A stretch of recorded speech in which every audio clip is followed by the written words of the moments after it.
est pour moi de vous présenter ce journal à la une de l'actualité incroyable mais vrai. Un accident de circulation s'est produit dans la nuit du 4 février. Une voiture non autrement identifiée a fini sa course dans le majestueux fleuve Congo. Le gouverneur de la ville de Kinshasa s'est rendu sur les lieux pour faire le constat de ce drame qui s'est produit hier à 22h. Et puis Félix Tshisekedi va dans quelques jours prendre la présidence de l'Union africaine. C'est au cours de la cérémonie de passation de pouvoir que le président de la République va être investi. Il va succéder ainsi à son homologue sud-africain Cyril Ramaphosa. Il a fini sa course dans le majestueux fleuve Congo avec à son bord plusieurs passagers. Et pour s'enquérir de la situation, le gouverneur de la ville de Kinshasa s'est rendu sur les lieux. Sur place, Jean-Tini Ngobila a annoncé la tenue d'une réunion de crise qui va permettre de mettre sur pied une équipe pour évaluer les dégâts matériels causés par cet accident. Yolande Voka, Françoise Bouela et J.R. Kabamba étaient sur place. Le fleuve est tranquille, on est toujours sans nouvelles des personnes disparues. Selon les pêcheurs, il était 22h le jeudi 4 février sur l'avenue du Tourisme lorsqu'ils ont entendu le bruit de la chute d'un véhicule qui coulait dans le fleuve Congo. En arrivant, j'ai aperçu les phares du véhicule qui finissaient de couler en clignotant. Qu'on cherche les voies et moyens pour identifier d'abord là où se trouvent les véhicules. Avec les plongeurs qui sont sur place, donnez-les les moyens. À l'arrivée du gouverneur de Kinshasa, Jean-Tini Ngobila, ce vendredi 5 février, les témoins lui ont ramené un enjoliveur et un morceau de tôle de l'arrière d'un véhicule IST pour prouver qu'il s'agit d'un ketch. Tout au début, on nous a dit que c'était un minibus qui avait été englouti par le fleuve, donc c'était un accident. Et quand nous sommes arrivés, on nous a dit que c'est plutôt une petite voiture qu'on appelle communément ketch qui est tombée dans le fleuve Congo. Je vais faire appel aux services compétents, capables, susceptibles de faire des recherches en vue donc de repêcher les corps s'il y en a. À l'heure qu'il est, le mystère reste entier sur le nombre de passagers et la marque du véhicule. Le fleuve n'a pas encore livré ses secrets. Informé de ce drame, le vice-premier ministre, ministre de l'Intérieur, est aussi descendu sur les lieux pour s'enquérir de la situation. Les images et commentaires dans notre édition de demain.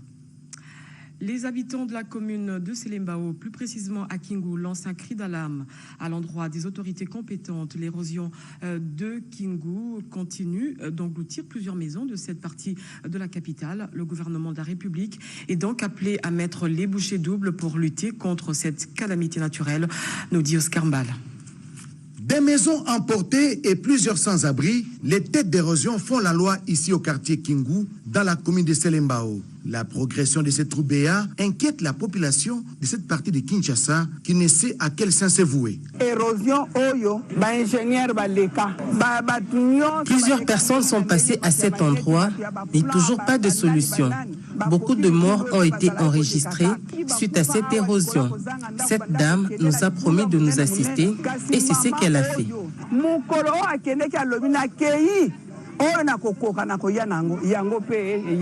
Des cris de détresse sont parvenus jusque dans les oreilles de l'élu de Selembao, l'honorable Lisa Nembalemba, qui est leur porte-voix. Doléance, il y a la population à Kingu et la Kenaki Nanga. J'ai transmis les doléances des habitants de Kingu à la haute hiérarchie, mais le temps qu'elles répondent, je me devais de faire quelque chose. C'est le sens de ce geste que je viens de poser.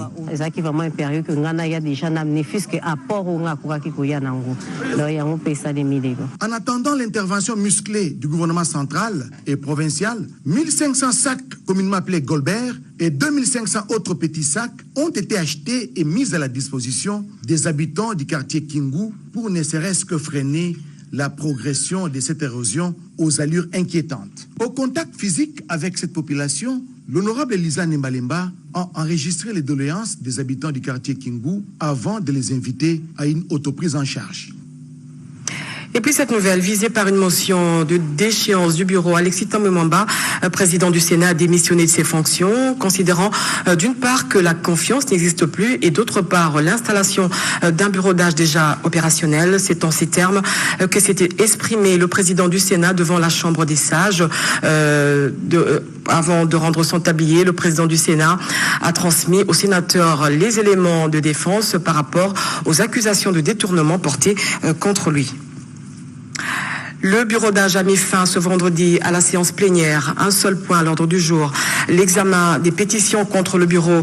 Alexis Thambwe Mwamba, un seul rescapé, Sami Badibanga, premier vice-président du Sénat, qui a vu sa motion être rejetée par la majorité absolue des sénateurs au motif l'absence non justifiée des pétitionnaires. Sachez aussi que 6 des 7 membres qui composent le bureau ont démissionné, nous dit Edith Chala.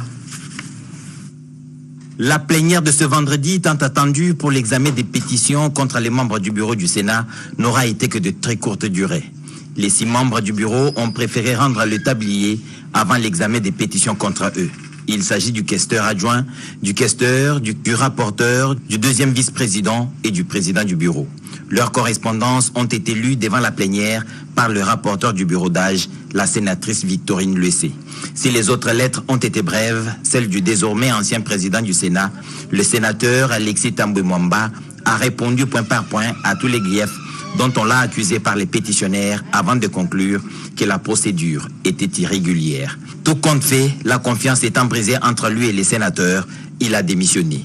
Quant à la pétition contre le premier vice-président, Sami Badibanga Ntita, elle a tout simplement été rejetée par la plénière pour manque d'intérêt des pétitionnaires qui se sont absentés au moment de présenter à la plénière l'économie des griefs contre le premier vice-président. Seul rescapé, le premier vice-président du Sénat remercie ses pairs. Nous avons pu avoir une pétition dans notre salle et chacun a pu prendre ses responsabilités pour pouvoir en décider. Et aujourd'hui que cela est fait, c'est le plus grand bien pour l'état de droit que nous sommes en train de faire évoluer dans ce pays. Le président du bureau d'âge s'étant rendu à l'évidence que les points inscrits à l'ordre du jour se sont vidés de fait, Léon Mamboléo a suspendu la plénière pour la renvoyer à plus tard sans beaucoup de détails. Sinon, il ne reste plus que l'élection à organiser afin d'étoffer les bureaux et répartir de nouveaux pieds.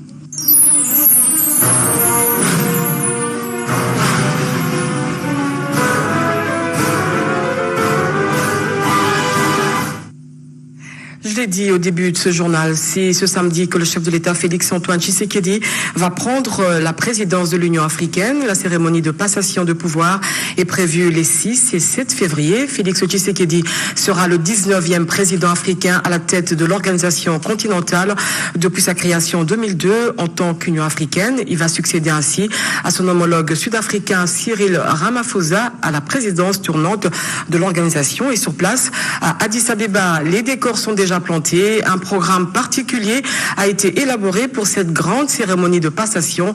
Giscard Koussema, notre envoyé spécial.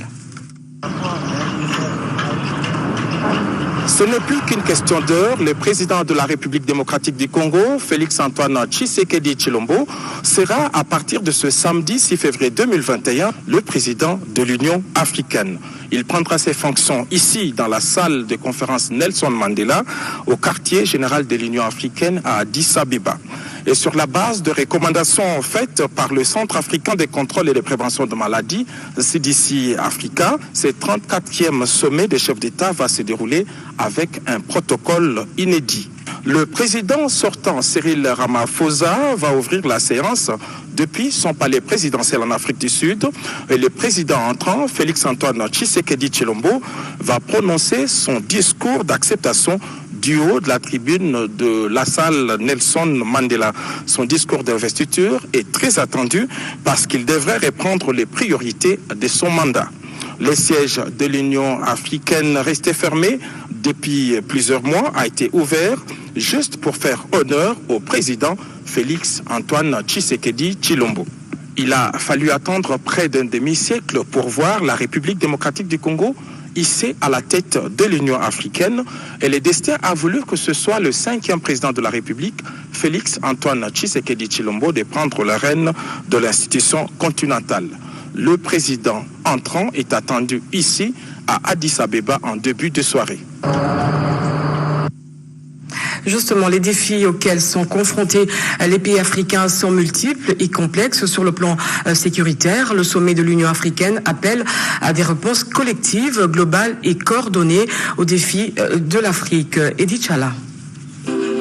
Alors que l'Afrique est confrontée à plusieurs défis de développement, un autre chancre s'installe et complique les efforts déjà très insuffisants pour le développement.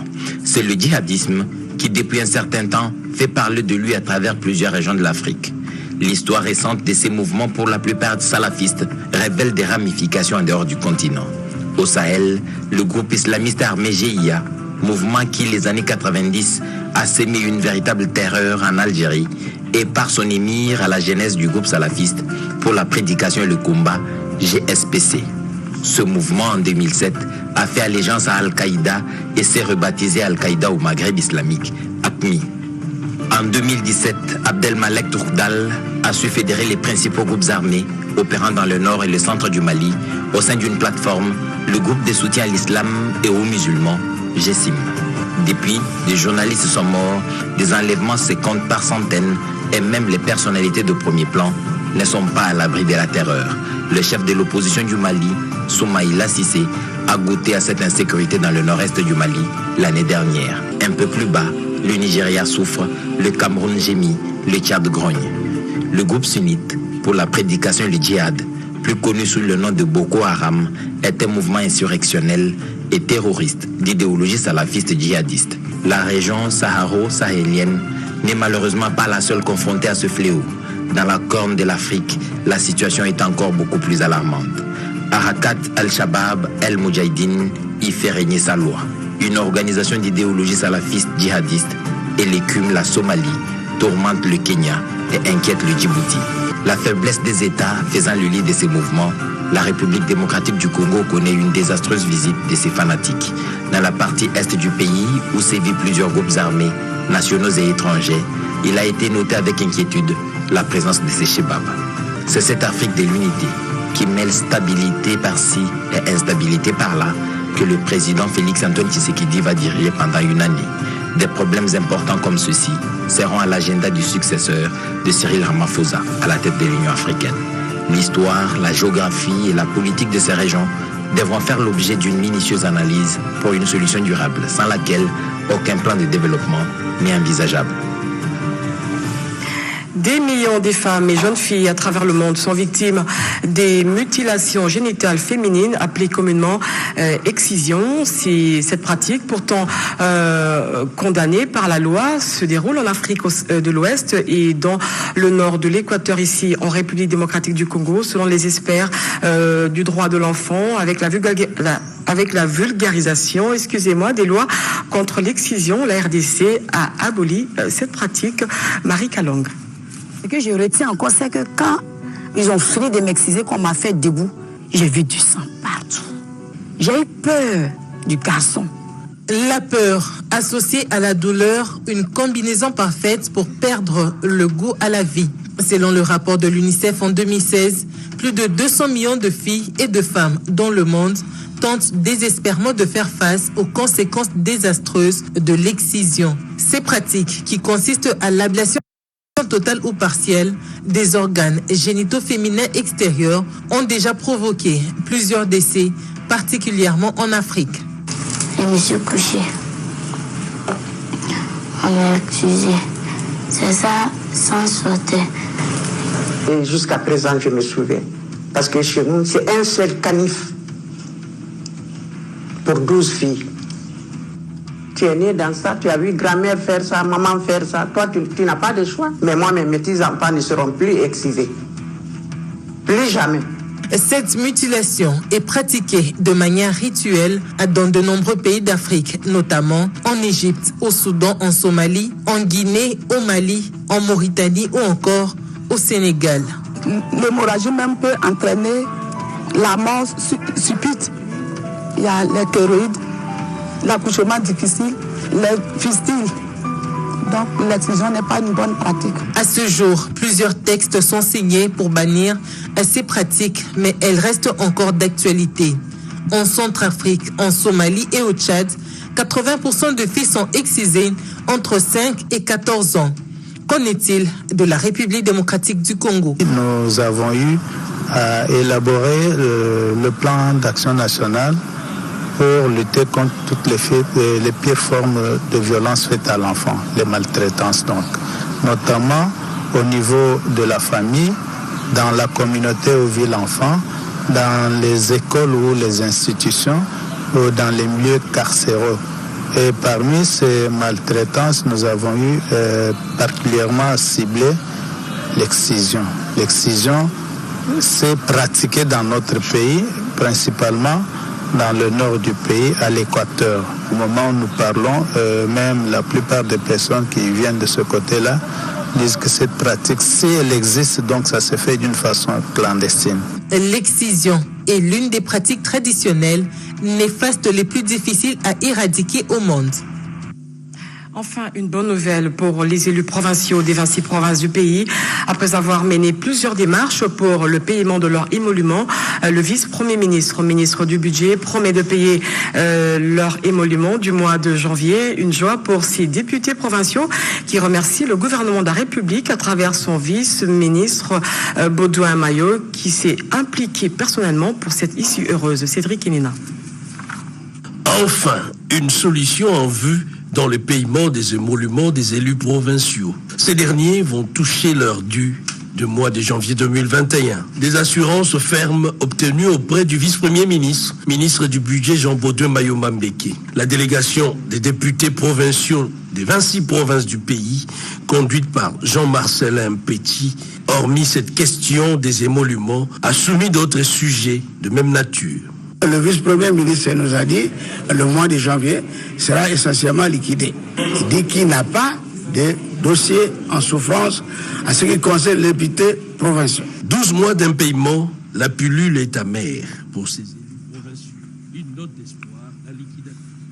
Transco vient de totaliser ses 330 bus de marque Volvo, ce après l'arrivée du troisième lot composé de 110 bus, un ouf de soulagement pour la population quinoise pour qui le transport en commun devenait un véritable casse-tête. C'est l'envoyé spécial du chef de l'État, Massamba Kinwani, qui a réceptionné ce lot. Cédric Enina. Moins de monde dans les arrêts des bus, un trafic fluide. Kinshasa va bientôt présenter cette image. 110 nouveaux bus viennent de s'ajouter aux 220 acquis récemment au profit de l'entreprise Transco. Une fierté pour les pays, du moins la capitale Kinshasa, où l'on entrevoit déjà à travers ces gestes du chef de l'État Félix Antoine Tshisekedi, qui traduit en actes les concepts le peuple d'abord, les débuts d'une solution dans la problématique des transports en commun. L'envoyé spécial du chef de l'État, Massamba Kinwani, qui a réceptionné ces bus, encourage le personnel Transco à s'inscrire dans cette nouvelle vision de développement impulsée par le président de la République.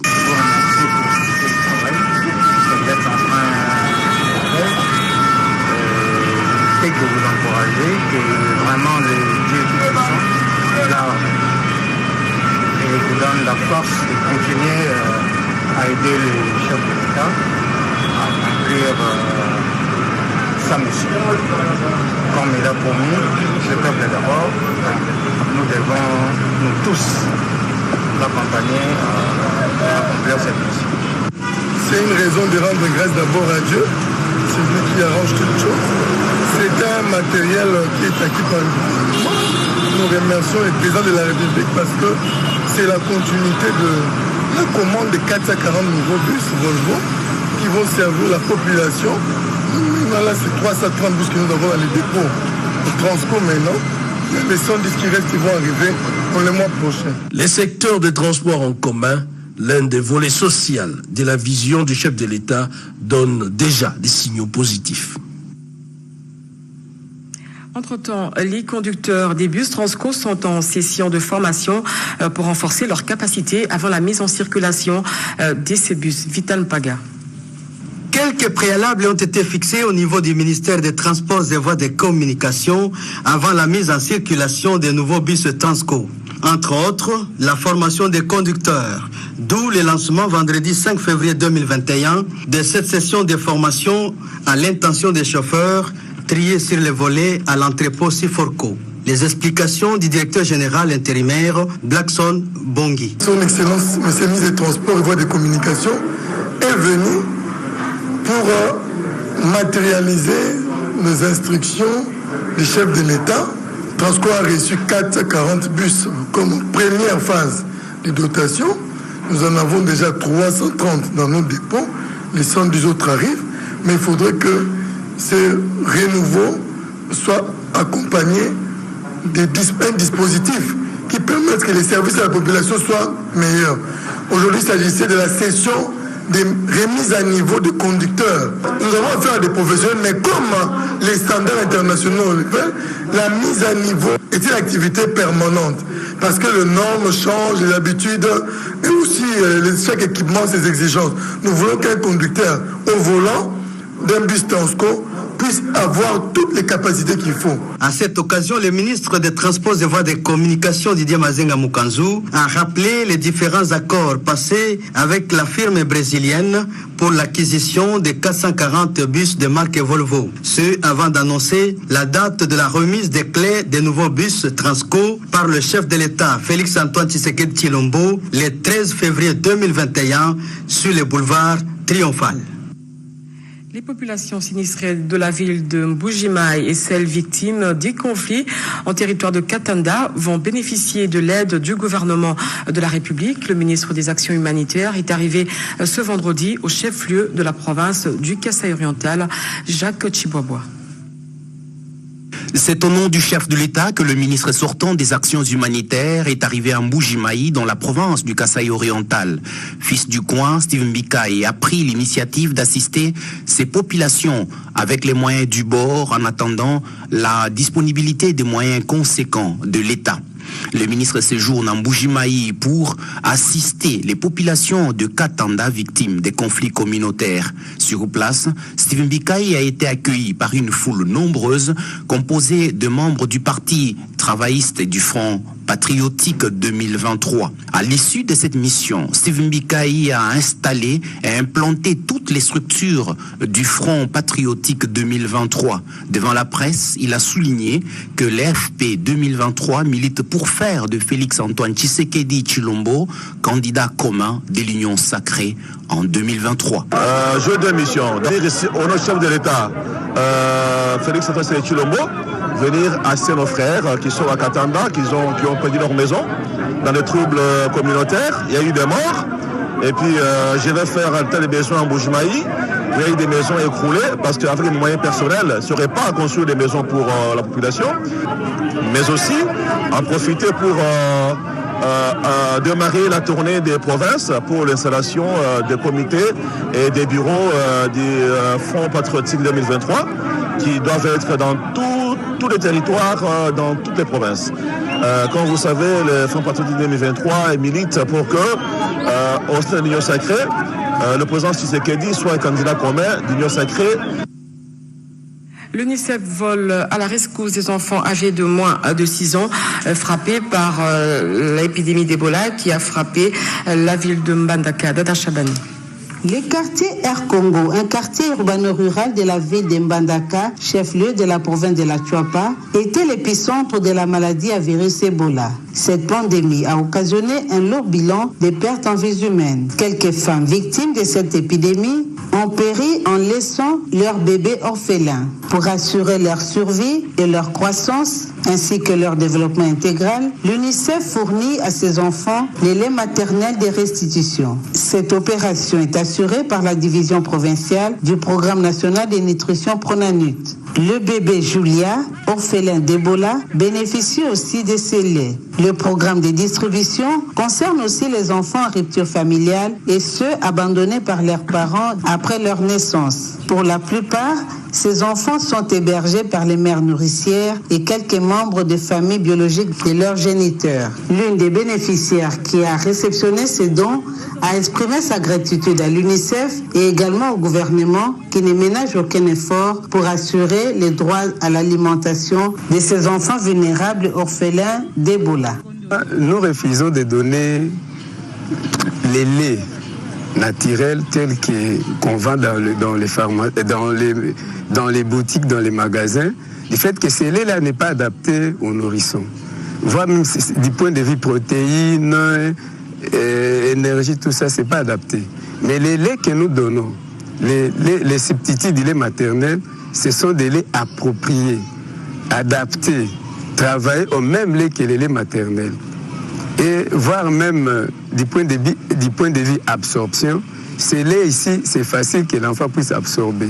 Tandis que les laits que nous refusons, donc ces laits-là n'est pas adapté, voire même du point de vue composition, c'est pas adapté. Or, quand vous prenez ces laits, vous amenez ça au laboratoire, la constitution est à peu près les laits maternels.